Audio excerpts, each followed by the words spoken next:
And welcome to another episode of Experts Speak. I'm Michael DeLon. Today I'm talking with Tracy Lownsberry. Tracy, thanks, brother. Thanks for being with me today. Yeah, thanks for having me. I appreciate it. Well, you are welcome. Tracy and I connected. Actually, I was doing some stuff on LinkedIn and saw his profile and looked at him and did a little bit of research, reached out to him, started a conversation. Tracy has a lot of hot buttons that I love. He's a man of faith. He's a man of family, and he's a man of finances. Those are three of the five F's that I live by. So when I saw that, I'm like, okay, I need to at least connect with this guy. So we started a LinkedIn conversation, and then I decided I really need him on my podcast to expose my audience to what he does to help people, as I put it, Tracy, retire with predictable income and outcomes. And so that's kind of what we're going to be talking about. So tell me, how in the world, Tracy, did you get doing what you're doing today? Yeah, that's a great question, Michael. For me, I've always been a guy that's been fairly fairly good with communication, at least talking with individuals or being able to communicate my points across. And I'm a big people person, very outgoing, extroverted. And although as I've gotten older, it's funny how that works. It's kind of changing now. But so I got into the world of I graduated from high school, went to college, got into the world of policing. I have a criminal justice background. And I also joined the military, was served in 8 years in the Army, and decided that I didn't want to do either of those things for the rest of my life. I tell people the big man upstairs kind of shut some doors. And at the time it was like frustrating and what's going on and, pain points. But then I grew from that and decided to go a different route. And I landed in the insurance world and finance world and worked for a couple companies, worked for an investment company. And that was about 7 years ago now. And decided, I really think the way that I want to do things, I kind of have to be in control of that a little bit, so I didn't want to work for anybody, so I decided to go out on my own and start my own business, and the rest is kind of history. So it's been a journey, that's for sure. Yeah, that's very funny. I was leading one of my coaching programs yesterday, and we were talking, and somewhere in the conversation, I said, "You just got to understand, I am uniquely unqualified to work for anybody else now because I too, Okay. I have a way that I go about doing things. And by golly, that's how it needs to be done." Funny. And that's okay for entrepreneurs to be that way, right? That's right, So absolutely. so let's talk about this whole thing about retirement, because it is honestly, from those of us outside of that industry, it is a rat maze. We don't know what to do. We don't know who to listen to. You hear one guy saying this, you hear the next guy saying that, and you're like, what in the world should I be doing? And do I have enough money? And what is my number? And all of that junk. So kind of guide us down this pathway as business owners, entrepreneurs, family members are looking toward that retirement date, whatever that is. How do you see retirement? What are the big factors that people should really be thinking about? Yeah, that's also a great question. You're full of them today, so it's almost Yes, like you came prepared. I've been, um yeah. so so for me, I think people try to overcomplicate it. Okay. Mm, So you will get in front of very smart, very numbers oriented people that want to put together a really in-depth plan. And we're going to go through these 20 different points with you. And that's fantastic because I love data. But I think what people need to realize is that there are only two end goals for your money. Okay. The day you die, your money can only do two things for you. Okay. One, you can spend it, or two, you're going to give it to somebody else to spend. That's it. Right. that's it. Yeah. So people look at it as, well, I want to grow my assets, or I want to blah, blah, blah, ABC, XYZ. It's like, okay, well, why do you want growth? What's the end goal? Because growth is never the end goal. It's to get you somewhere, right? It's to have more in retirement so that you don't run out. It's to leave more money to kids, grandkids, you know, uh, uh, uh, charity, whomever. Okay. Yeah. So if people can understand, like, oh, yeah, you're right. Like when I die, I'm either going to have spent all of it and hopefully my last check bounces if that's your goal, or I'm going to give it to my heirs or a combination of both. And normally it's a combination of both for people. So if you can get that kind of structured and understand that's your end goal, finance is actually pretty easy. Okay. Yeah. Because then you just look at, okay, well, now I want to separate my money and be intentional with it. We call it intentional investing. We're going to put X amount of dollars towards maximizing spending, and we're not going to care about leaving that money to the kids, right? We're going to try to how many dollars can I get back out of that and make it last the rest of my life.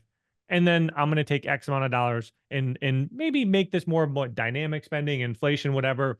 But really, it's whatever's left I'm going to leave to the kids. Or you could go a step further and say, no, this is for X person, X charity, X whatever Mhm. event.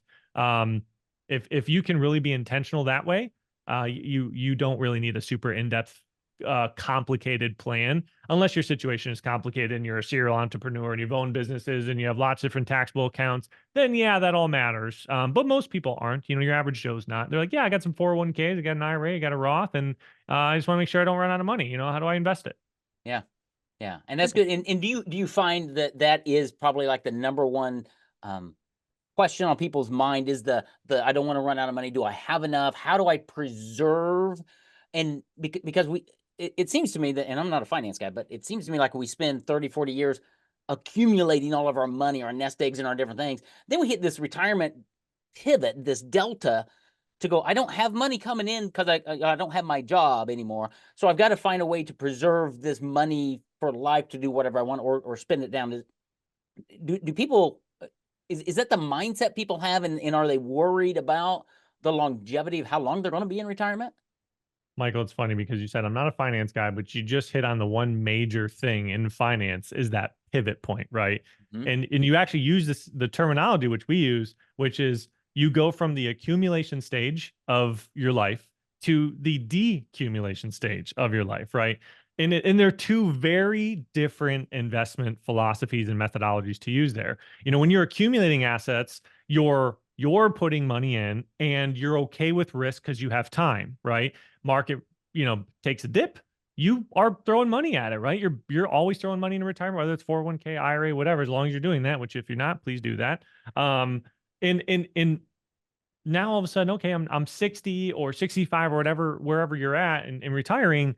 Wait a minute, I'm not putting money in anymore. My money is coming in back to me. So it's a completely different investment philosophy. Now it's like, man, if I have a bunch of big dips in the market or a couple big dips, now I'm in a hole, then I'm not putting more dirt in to fill it back up. I'm still taking dirt out of it, right? So Yeah. completely different methodologies. And that is a hard transition for people. It's hard to go from like this savings mentality, growth mentality to, oh, like how do I spend my money appropriately, right? That's a big one for me is actually getting people to spend money in retirement. It's like Yes. they're not used to that and they're worried about, well, what are the rules? How much can I take out? There's always the unrealistic expectation of I'm going to make 10% a year and I can take 10% out and I'm going to maintain principal. I'm sorry, folks, but that's not how finance works, and it's not going to happen. If you find an investment that allows you to do that for the rest of your life, I will put all my money in it. And then there's the other side, which is, oh, I got this nest egg, my Social Security covering my needs. Maybe I'm peeling a little bit off of it, 0.5%, 1%, 2%. And it's like, yeah, but you're gonna end up leaving the money to your kids or grandkids. Well, that's not my goal. Well, then let's Let's start fix it. spending it, right? Let's fix that. Let's have you Yeah. enjoy it. It's not that money is bad. It's not, right? We know that it's Cool. it's it's the love, the Money. love of money, right? You don't want to love money, but you want to use money as a tool because money can do one thing for you, which a lot of other things can't, which is buy time, right? You can buy Mhm. time with it. So, and Yeah. time is the one precious asset we don't have any more of. But we can buy it. What I mean by that is you can't go buy an hour at the end of your life, but you can say, hey, you know what? Maybe I'm going to, and this is a big example, but maybe instead of going on vacation and driving, to save money, I'm going to go fly and save hours, or I'm going to fly private and save lots of hours, right? So now Right. it's like, oh, okay, where can I buy time? Yeah. And Yeah. that time savings that it buys memories too is what I tell people is Yeah. because I can buy time with my family. I can pay for a family vacation for all of my kids and grandkids on a beach for a week. I can do that, right? That's part of my retirement plan because yeah, at the end of the day, if I've got $500,000 when I die, who cares? Can't take Yeah. it with you.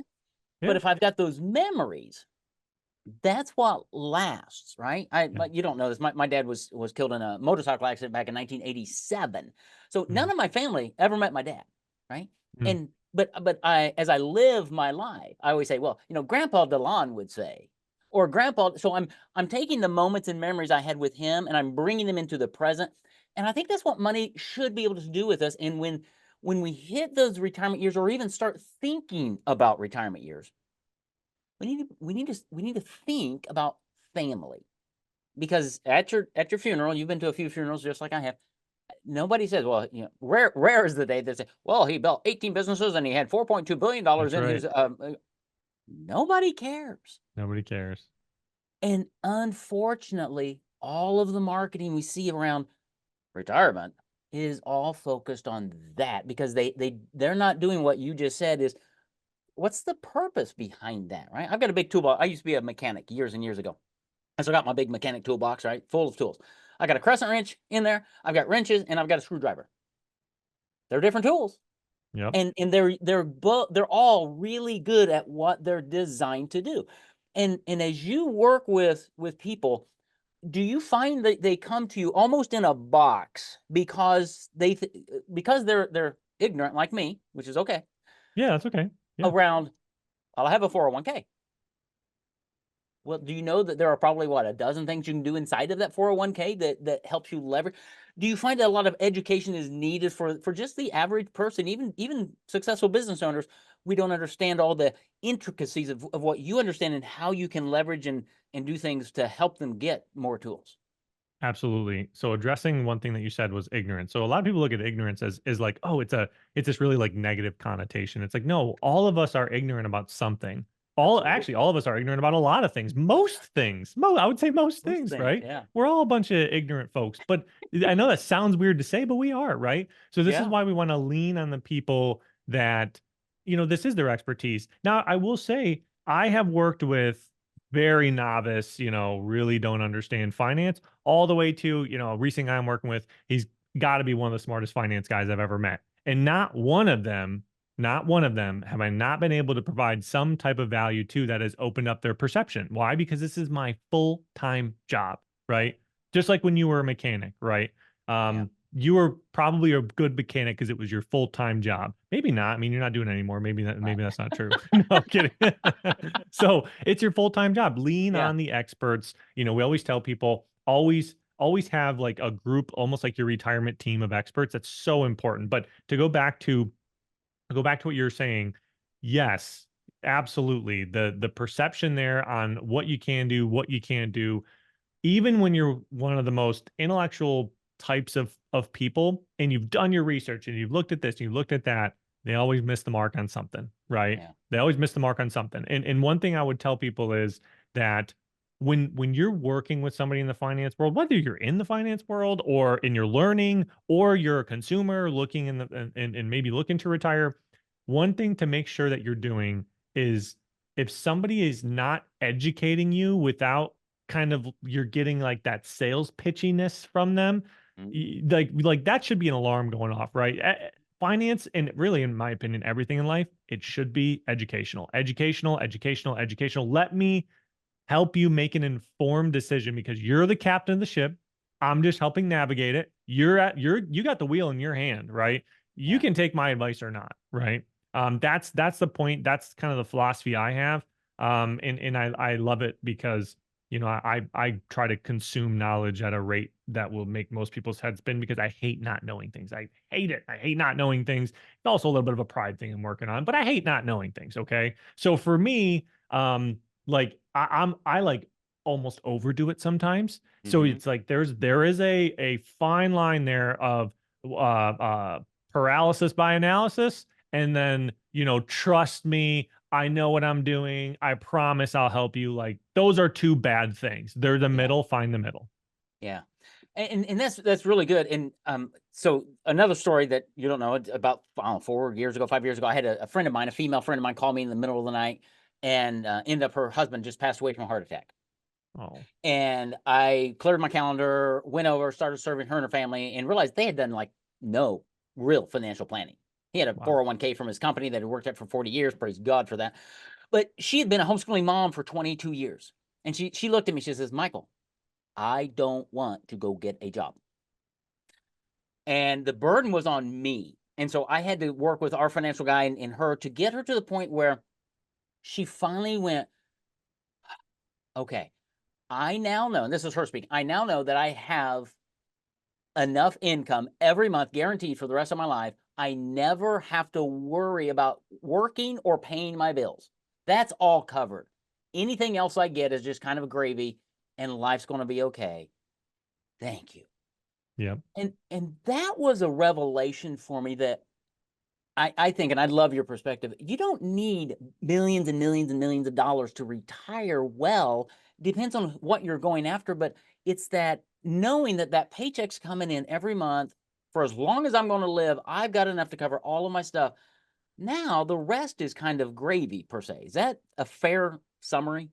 Absolutely. We look at retirement studies and people try to put like this figure, like you have to have 2 million, you Yeah, have to have 5 million, you have to have 3 million. And it's like, anytime you see that, just keep scrolling, like don't even read it, because essentially like there might be averages, but what yeah, we find is everybody's so unique in their own situation. And not to say conceptually that people aren't the same and deserve the same type of layout with their planning, but everybody's uniquely different, right? yeah, So what I would say is I've never seen anybody that has had higher income in retirement, or really kind of front loaded their income or whatever, just had income in retirement and regretted that. But I have seen people that, on their deathbed or just can't do anything anymore because health is not there, and they're sitting on millions of dollars, like, man, I never even got to really use it and I can't use it now. I've seen people regret that, right? So I yeah, think in retirement, income is definitely king. It's also why, pensions are starting to go away because they're expensive, yada, yada, yada. It's why a lot of people are starting to lean on, how do we create a pension plan? How do we get yeah, income? What's the best way to get income? So that's definitely a methodology where it's like, okay, if I don't, or a mindset, if I don't spend it, that's okay. Just throw it in your savings account, right? And you'll spend it at some point, because guess what? And if you do spend it, it's going to refill the next month, right? right. That's normally how it works. Yes. So have that mindset of like income is king in a sense, because it is. Yeah, yeah, and that's really good. And the other things that I think you help people with is not just providing that layer of guaranteed income that I would call it, and I've read it in books, a personal pension plan, because a lot of people don't Yeah. have pensions anymore, right? But it's you help them create this personal pension plan that gives you guaranteed income every month. Love that. But you also help them think about um, like long-term care stuff, because Yeah. most people are going to have some issue somewhere down the road, and I think it scares most people because all we hear is how expensive it is and how am I ever going to afford that? But I think that's why you need to talk with Tracy, because I think, Tracy, you've got mechanisms, leverages, products, services that help take somebody and go, here's how we can set you up to provide for that if you need it. Is that fair? Do you do that? Yeah, yeah. So long-term care is it's one of the things that you see it all the time. You read about it, you see it on the news. It's, statistics on it are starting to get pretty high percentage that it's going to happen. Long-term or short-term care. So well, we look at it as, one, it's expensive. You go buy an insurance policy on long-term care, and if you don't get it early enough, it's expensive, right? And even if you do get it early enough, a lot of people look at it as, man, I'm paying on these premiums all these years, and what if I never use them? So it's like this insurance. People try to look at insurance and liabilities as assets, and they're not, right? You have expenses, right? Right. And that is an expense, but it can be an asset at some point. So we normally tell people is we really like dual purposed assets there, where you have, maybe you're not going and buying a traditional long-term care policy because you just have that mindset of, I just don't want to drop that kind of dough on Hmm. something that I might not ever use. So Yeah. instead, we like the idea that if if a long-term care event happens, you have an asset that's going to pay you a nice chunk towards long-term care. But if it doesn't, that asset has still grown for you. You can still use it. You can still pass it on to other people. So we call that a dual purposed asset. And it's the same thing with like life insurance too. It's like people don't like paying on life insurance, even though we all know we're going to die, because it's like, man, that's just, it's an expense for me. It's not even for me. It's for somebody else. What if I have assets that I want to spend, but then I want to leave? Same thing. We like dual purpose. How do you turn that asset into a higher death benefit? I got 100 grand. How do you turn it into 300,000? But also be able to take and use it if you want to at some point, because guess what? Goals change, philosophies Yes. change, right? So it's like if something changes in my life where this asset was supposed to be designed for long-term care, or it was supposed to be there for legacy, and all of a sudden 10 years later I want to change my mind, I don't want to have to go cancel that policy and get nothing out of it. I want to be able to use that and say, yeah, I'm taking it out. I'm using the cash inside of it, whatever. There are methods there. We get into products and I don't want to come across salesy, No. but yes, they're products. But they're definitely good at doing two things, which is solving problems and providing an outcome that it's tangible, something that you know is going to happen. Yeah, yeah. And I would tend to say let's get that product. Everybody's like products. It's a tool. That's all It's a it tool. is. It's That's and right. when you were explaining that, the picture came to my mind of a pencil. Okay, Ticonderoga #2. Right. That's what I used in school Yeah, all the time. yeah. And at first you had these pencils and they didn't have any erasers on them, so you have to have your little rubber eraser next Oh to you. yeah. And then Ticonderoga, somebody came out with a pencil with an eraser on it, which is very similar to it's a dual purpose tool now. Right. The eraser's there if I need it, but if I don't, it's still there, but it didn't hurt me. And that's kind of how you help people structure their retirement and their finances. And it's I just that's why I love talking with you. Number one, number two, you're super knowledgeable. Number three, you're just down to earth, man. You talk like a normal person. I really Yeah. appreciate that.